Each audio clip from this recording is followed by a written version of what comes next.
بندوں پر اعتماد کرنا چھوڑ دیں، اللہ پر اعتماد کریں۔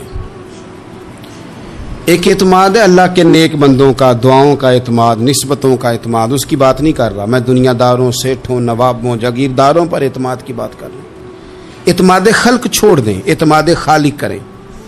بندوں پر بھروسہ نہیں، بھروسہ اللہ کی ذات پر۔ جو بندہ رب کی ذات پر بھروسہ کرتا ہے مضبوط ہو جاتا ہے، طاقتور ہو جاتا ہے، کمزور نہیں پڑتا۔ یہ ضروری نہیں کہ آپ کے دوست مخلص نہیں تھے تو اس لیے آپ کا کام نہیں ہو سکا، یہ ضروری نہیں ہوتا۔ ہو سکتا ہے آپ کے دوست پورے مخلص ہوں، تعاون بھی پورا کرنے کو تیار ہوں، پر رب کریم کا ارادہ قدرتی نہ ہو کہ آپ کا کام ہو۔ کیا کر لیں گے آپ کے احباب، آپ کے دوست کیا کر لیں گے؟ اللہ کا ارادہ قدرتی نہیں۔ شاید اسی لیے کسی درویش نے کہا تھا کہ خوش نصیب وہ ہے جو اپنے نصیب پہ راضی ہے۔ وہ شاید زیادہ نصیب والا ہے جو اپنے نصیب پہ خوش ہو گیا۔ عزیز دوست، چیزوں کو سمجھ لیں اور اچھی طرح سے آپ سمجھ لیں کہ ہو سکتا ہے کہ آپ کے دوست آپ کو پورا کندھا دینا چاہ رہے تھے، وہ تیار تھے، پر اس وقت آپ کا نصیب ہی کچھ اور تھا۔ آپ ان خزانوں پر زیادہ توجہ کریں جو خزانے رب کے پاس ہیں۔ ہمیں اپنے تعلقات پر بڑا بھروسہ ہوتا ہے، ہمیں بڑا پتہ ہوتا ہے اتنے لوگوں سے میرا جرانہ ہے، فلانے سے میرے دوستی ہے۔ اور بھائی یہ سارے کام تب ہوں گے جب رب چاہے گا۔ بہترین ڈاکٹر کے پاس جا کے دوا کھا لے میرے عزیز، شفا تبھی ہوگی جب میرا اللہ چاہے گا۔ سارے ٹیسٹ کر لیے ہیں ڈاکٹر نے مریض کے، ساری رپورٹیں آ گئی ہیں، ہر چیز ٹھیک ہے، لیکن نہ وہ کھا پاتا ہے، نہ وہ سو پاتا ہے، نہ وہ چل پاتا ہے، نہ وہ ہنس پاتا ہے۔ اس نے پوری دنیا جہاں تک اس کی دوڑ تھی اس نے لگا لی، لیکن لازمی نتیجہ یہ نکلتا ہے کہ اسے کہنا پڑتا ہے کہ ہوگا وہی جو میرا رب چاہے گا۔ اس لیے جو خزانے میری جیب میں، آپ کی جیب میں ہیں، جو تعلقات ہمارے ہیں، ان تعلقات پر بھروسہ نہ کرو، بلکہ وہ خزانے جو اللہ کے پاس ہیں ان پر بھروسہ کریں، آپ مضبوط ہو جائیں گے۔ داتا گنج بخش علی اجویری وہ کہتے ہیں کہ علاقے میں قحط پڑ گیا تھا، گندم کا ایک دانہ لوگوں کو میسر نہیں تھا، بارش نہیں ہوئی، سالوں بیت گئے، لوگ بڑے پریشان تھے، بڑی آزمائش میں تھے، ہر بندہ تکلیف میں تھا۔ بازار میں لوگ آتے تھے تو سہمے سہمے سے، ڈرے ڈرے سے، پریشان پریشان سے۔ قحط ہے، آزمائش ہے، مجبوری ہے، جانور بھوکوں مر رہے ہیں۔ اللہ تبارک و تعالیٰ کی طرف سے لوگوں پر ایک آزمائش ہے، لوگ صبر کر رہے ہیں۔ کہتے ایک غلام بازار آیا تھالا لے کے کچھ خریدنے، آیا بھی تو اٹکیلیاں کرتا، اور چیزیں خریدی تو ہنستے ہوئے، اور جانے لگا تو مسکراتے ہوئے۔ پریشانیوں میں، دکھوں میں کو بندہ اگر اس طرح ہنسے تو بعضوں کا طبیعت چڑ جاتی ہے کہ یار ہم پریشان ہیں، تجھے کس بات کی خوشیاں چڑھی ہوئی ہیں۔ کہتے ہیں لوگوں نے بازو تھام کے غصے سے کہا تو اتنا خوش کیوں ہے جب سارا شہر پریشان ہے، سارا ملک آزمائش میں ہے، تو اتنا کیوں ہنس رہا ہے؟ کہنے لگا تم ہوگے پریشان، میں جس کا غلام ہوں نا، میرا جو آقا ہے اس نے اپنے برتن بڑے پہلے گندم سے بھر لیے تھے، میرے آقا کے بڑولے بھرے ہوئے ہیں، لہذا میں کسی پریشانی میں نہیں ہوں، خوش ہوں۔ داتا علی اجویری رحمت اللہ علیہ کمال کر گئے، سید حجویر مخدوم امم۔ داتا صاحب فرماتے ہیں اگر تیرا اور میرا رب کے خزانوں پر اتنا بھی یقین ہو جائے نا جتنا اس غلام کا اپنے آقا کے خزانے پہ ہے، تو پھر ہم ہر وقت رو کے نہ دکھائیں، پھر ہر وقت ہم غربتوں کے رونے نہ روئیں، پھر ہر وقت ہم یہ مایوسیوں کی کہانیاں نہ سنائیں۔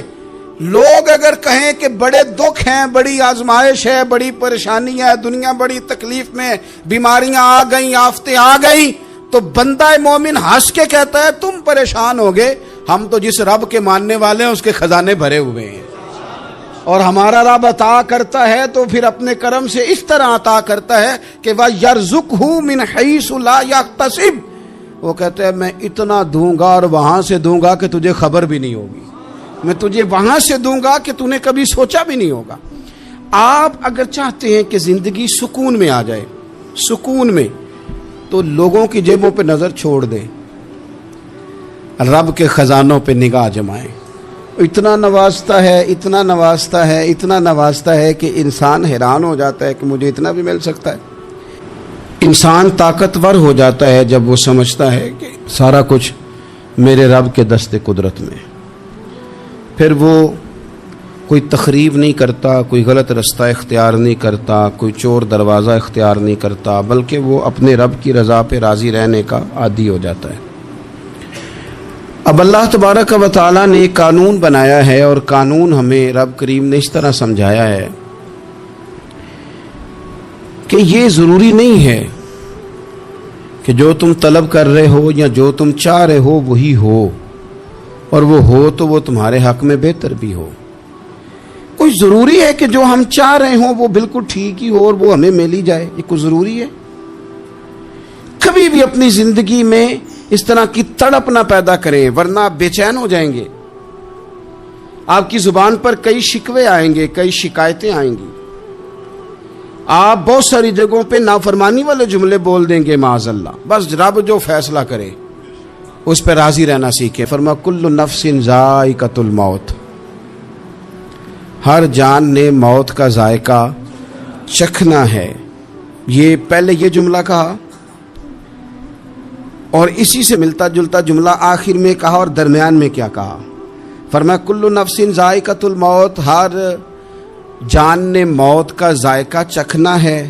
وَنَبْلُوكُمْ بِالشَّرِّ وَالْخَيْرِ فِتْنَةً، فرمایا ہم تمہیں آزمائیں گے، بھلائی کے ذریعے بھی اور برائی کے ذریعے بھی ہم تمہیں آزمائیں گے۔ وَإِلَيْنَا تُرْجَعُونَ، اور تمہیں ہماری طرف ہی لوٹ کے آنا ہے۔ پہلے کہا ہر نفس نے موت کا ذائقہ چکھنا ہے، آخر میں فرمایا کہ تم ہماری طرف ہی لوٹ کے آؤ، اور بیچ میں کیا فرمایا؟ وَنَبْلُوكُمْ بِالشَّرِّ وَالْخَيْرِ فِتْنَةً، ہم تمہیں برائی کے ساتھ بھی آزمائیں گے، بھلائی کے ساتھ بھی آزمائیں گے، صحت دے کے بھی آزمائیں گے، بیماری دے کے بھی آزمائیں گے۔ نرا زوالی آزمائش نہیں ہوتا، عروج بھی آزمائش ہوتا ہے۔ نری بھوک کی آزمائش نہیں ہوتی، زیادہ پیسے بھی آزمائش ہوتے ہیں۔ انسان کے لیے صرف اس کا کمزور جسم ہی آزمائش نہیں ہوتا، اس کا طاقتور وجود بھی آزمائش ہوتا ہے۔ فرمایا ہم تمہیں آزمائیں گے، بس خیال رکھنا کہ وَإِلَيْنَا تُرْجَعُونَ، لوٹ کر تمہیں ہمارے پاس ہی آنا ہے۔ اور میرے نبی پاک صلی اللہ تعالی علیہ وآلہ وسلم ارشاد فرماتے ہیں، رب جب کسی قوم سے محبت کرتا ہے تو انہیں آزمائش میں مبتلا کر دیتا ہے۔ پھر فرمایا اگر وہ اس پر صبر کریں، اللہ کی قضا پہ راضی رہیں، تو پھر اللہ بھی ان سے راضی ہو جاتا ہے، اور اگر وہ ناراضگی کا اظہار کریں کہ یہ مصیبت کیوں آئی تو پھر اللہ بھی ناراض ہو جاتا ہے۔ اللہ تبارک و تعالی ضرور آزمائے گا، خیر کے ساتھ بھی اور پریشانی کے ساتھ بھی۔ انسان پریشان اس وقت ہوتا ہے کہ جب وہ محنت کرتا ہے تو وہ کہتا ہے نتیجہ میری مرضی کا آنا چاہیے، یہ اس کا سب سے بڑا نقصان ہے۔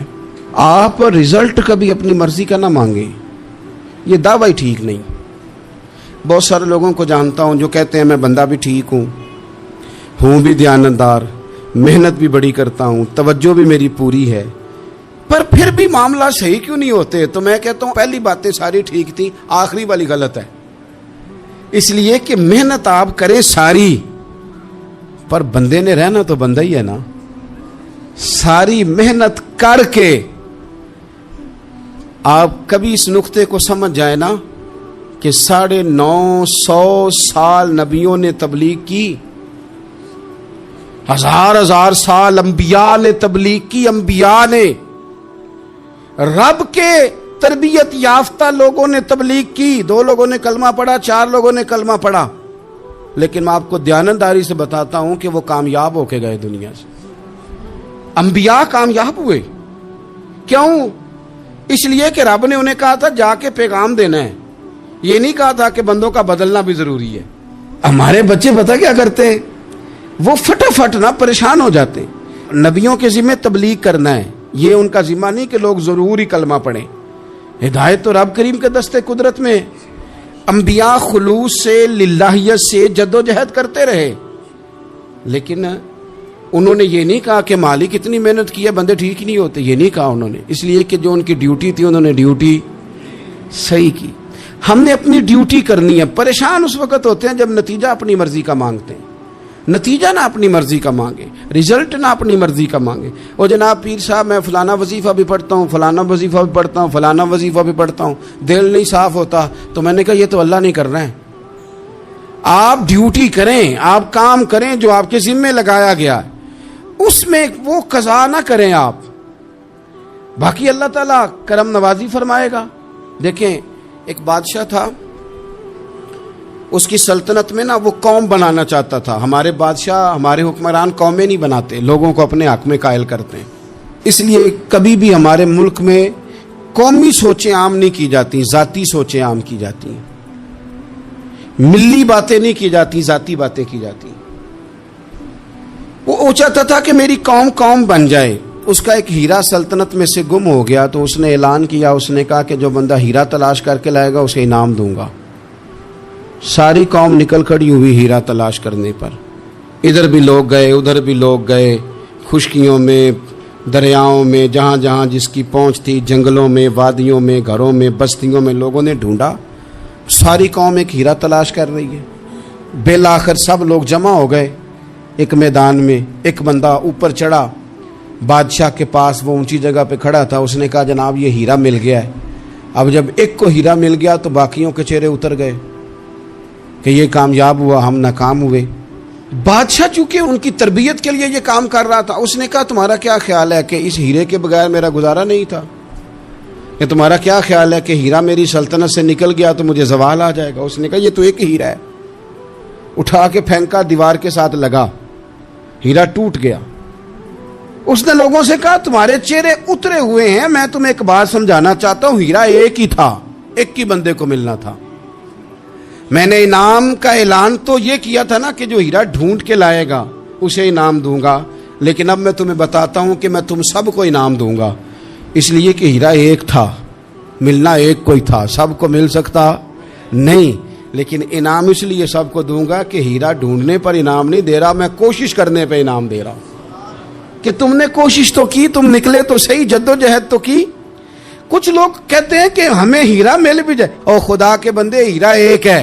ہیرا ملنا کمال نہیں, محنت کرنا کمال ہے.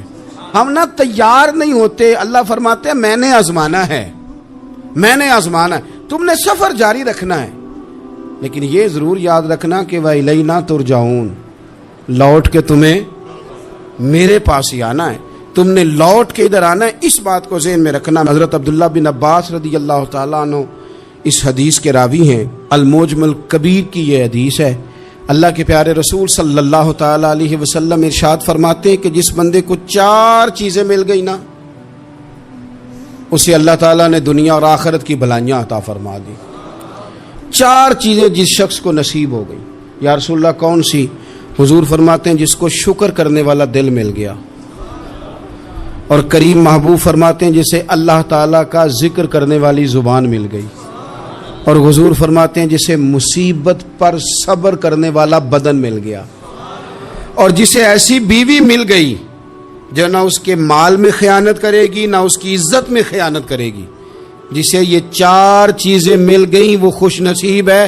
دنیا بھی بن گئی, آخرت بھی بن گئی. کامیابی صبر آ جانے کا نام ہے, کامیابی شکر حاصل ہو جانے کا نام ہے. کامیابی میرے عزیز یاد رکھ لے کہ انسان اللہ کے ذکر میں لگ جائے تو اس کا نام ہے کامیابی. ہم نے کس کو سمجھ لیا؟ اپنی زندگی میں ایک تو محنت کریں, نتیجہ اللہ پہ. دوسری بات, امیدیں ذرا چھوٹی وابستہ کرے, لمبی نہ بنائیں. ایک ہے منصوبہ سازی کرنا مستقبل کی, وہ غلط نہیں. میرے نبی پاک علیہ السلام کا فرمان کاش کبھی ہم سمجھ جائیں. حضور نے ایک دن صحابہ سے فرمایا تھا حیا کرو. کہا صحابہ سے, سمجھایا ہمیں, فرمایا حیا کرو. یا رسول اللہ کس بات سے؟ فرمایا وہ والا مال کماتے ہو جو کھا ہی نہیں سکتے, اور وہ والے مکانات بناتے ہو جن میں تم رہ ہی نہیں سکتے, اور ان چیزوں کا سوال کرتے ہو جن کی تمہیں ضرورت ہی نہیں. اتنے لمبے محلات, اتنا لمبا چوڑا مال, اتنا لمبا چوڑا پیسہ, اتنی لمبی امیدیں, اتنی لمبی داستانیں, انسان کمزور ہو جاتا ہے. ساری زندگی حساب کتاب میں بیت جاتی ہے. دیکھیں نا حضور علیہ السلام نے فرمایا یہ جو غریب لوگ ہیں نا، یہ مالداروں سے 50,000 سال پہلے جنت میں داخل ہو جائیں گے۔ کیوں؟ اس لیے کہ جس کے بیگ زیادہ ہوتے ہیں نا، ایئرپورٹ پہ پھنس جاتا ہے، الجھ جاتا ہے۔ وہ کبھی ایک آیا، دوسرا نہیں آیا، تیسرا نہیں آیا، چوتھا نہیں آیا۔ اور جو ہینڈ کیری والے ہوتے ہیں نا، 2 جوڑے، وہ تو بس جناب سب سے پہلے وہی نکلتے ہیں، اور ان کی گاڑی بھی کسی رش میں نہیں الجھتی، گھر وقت پہ پہنچ جاتے ہیں۔ مال تھوڑا تو حساب بھی تھوڑا۔ تو ہم نا لمبی امیدوں کے چکر میں اس لیے پریشان ہے۔ رب کہتا ہے وَإِلَيْنَا تُرْجَعُونَ، تم نے اپنے گھر واپس آنا ہے، تم نے ادھر لوٹنا ہے۔ تم اتنے لمبے چوڑے معاملات کا شکار نہ ہو جانا۔ آپ اگر سکھ ہی رہنا چاہتے ہیں نا تو عاجزی اختیار کریں۔ کیوں کہ جب آپ عاجزی اختیار کریں گے تو آپ کو اللہ کی مخلوق اچھی لگنے لگ جائے گی۔ کیوں کہ آپ اپنے سے بھی کسی کو بہتر سمجھتے ہیں۔ جب تک آپ میں تکبر ہے، میں نے دیکھا ہے کہ لوگ تکبر کا شکار ہو جاتے ہیں، کسی کو جھوٹا، کسی کو بددیانت، کسی کو فراڈیا، کسی کو دھوکے باز، کسی کو ڈاکو، کسی کو چور، کسی کو غدار، کسی کو فلانا، کسی کو فلانا۔ اصل بات کیا ہے؟ اصل بات یہ ہے کہ اس شخص کے دماغ کے اندر تکبر کا سودا سما گیا، یہ کسی چکر میں پڑ گیا ہے، اس کو ہیضہ ہو گیا ہے پرہیزگاری کا۔ یہ سمجھنے لگے کہ جو میں سوچتا ہوں وہ صرف وہی ٹھیک ہے۔ تیرا یہ دعویٰ ہے کہ ساری مخلوق ٹھیک نہیں، اور میرا رب فرماتا ہے لَقَدْ خَلَقْنَا الْإِنسَانَ فِي أَحْسَنِ تَقْوِيمٍ، میں نے مخلوق بنائی بڑی سونی ہے۔ ہم نا جب یہاں آ جاتے ہیں نا، یہاں ایک شخص تھا جس کا نام تھا بلعم بن باورا، یہ بڑا مستجاب الدعوات تھا، جو دعا مانگتا تھا اللہ قبول فرما لیتا، پرہیزگار تھا۔ اسم اعظم اللہ نے اسے عطا کر دیا۔ حضرت موسیٰ علیہ السلام کے دور میں حضرت موسیٰ علیہ السلام نے جب اپنی قوم کو لے کے جبارین کے خلاف جہاد شروع کیا، نکلے تو اس طرف آنا تھا جس طرف یہ رہتا تھا۔ لوگ سارے اکٹھے ہو کے اس کے پاس آئے، آ کے کہنے لگے حضرت موسیٰ علیہ السلام آ رہے ہیں اپنی قوم کو لے کے حملہ کرنے کے لیے، تو دعا کر دے، معاذ اللہ نبی کے خلاف دعا کر دے، تو بد دعا کر دے تاکہ وہ آ نہ سکے، تیری دعائیں قبول ہوتی۔ پہلے تو کہنے لگا کہ کتنے بدبخت ہو، مجھے نبی کے خلاف بات کرنے اور دعا کرنے کا کہہ رہے ہو، معاذ اللہ، بدبخت ہو، دوڑ جاؤ۔ لیکن اللہ سے یہ توفیق مانگے کہ وہ انسان کا شعور سلامت رکھے، شعور سلام۔ حضرت سلطان باؤ رحمۃ اللہ علیہ نے اپنے دور میں کہا تھا کہ ایمان سلامت ہر کوئی مانگتا ہے، عشق سلامت کوئی، وہ تو انہوں نے کہا تھا نا۔ اور آج کیا حال ہے کہ مال سلامت ہر کوئی مانگتا ہے، تو ایمان سلامت کوئی۔ اب کہاں ایمان سے، اب تو مال سلامت مانگتے ہیں الا ماشاء اللہ۔ تو انہوں نے کہا تھا کہ ہمارے دور میں سارے ایمان کی سلامتی مانگتے ہیں اور میں عشق کی مانگتا ہوں۔ اور میں لوگوں کو کیا کہوں، میں تو یہی کہہ سکتا ہوں حضرت سلطان صاحب سے معافی لے کے کہ حضور ہنتے مال سلامت ہر کوئی منگدا ہے، تھے ایمان سلامت کوئی۔ اب تو یہ حال ہو گیا۔ او بلعم بن باورا غلط فہمی ہو گئی، پہلے تو لوگوں کو اس نے ڈانٹ دیا، لیکن جب لوگ دوبارہ آئے نا تو تحفے طائف لے کے آئے، لالچ میں آ گیا، پاگل ہو گیا، بیوقوف ہو گیا۔ ہرس ہوس یہ کہیں کا نہیں چھوڑتا انسان کو۔ لوگ نیک لوگوں سے بھی دینداری کا رشتہ نہیں بناتے، دنیا داری کا بنا لیتے۔ وہاں سے بھی مال ڈھونڈتے ہیں جہاں آ کے انہیں دنیا بھول جانی چاہیے تھی۔ مال آیا، دولت لے کے آئے لوگ، انہوں نے تحفے طائف دیے، وہ کہنے لگا ٹھیک ہے، پہلے ڈانٹ رہا تھا کہ نبی کے خلاف میں بد دعا کروں اور اب تیار ہو گیا، معاذ اللہ۔ گدھے پہ بیٹھ کے یا گدی پہ بیٹھ کے جا رہا ہے کہ پہاڑ پہ چڑھ کے حضرت موسیٰ علیہ السلام اور ان کی قوم کے خلاف معاذ اللہ بد دعا کرتا ہوں۔ تو رستے میں جاتے ہوئے نا گدی نے منہ پھیر کے کہا کہ باز آ جا۔ گدی کہنے لگی تو مجھے آگے بھیجتا ہے، فرشتے مجھے پیچھے بھیجتے، باز آ جا۔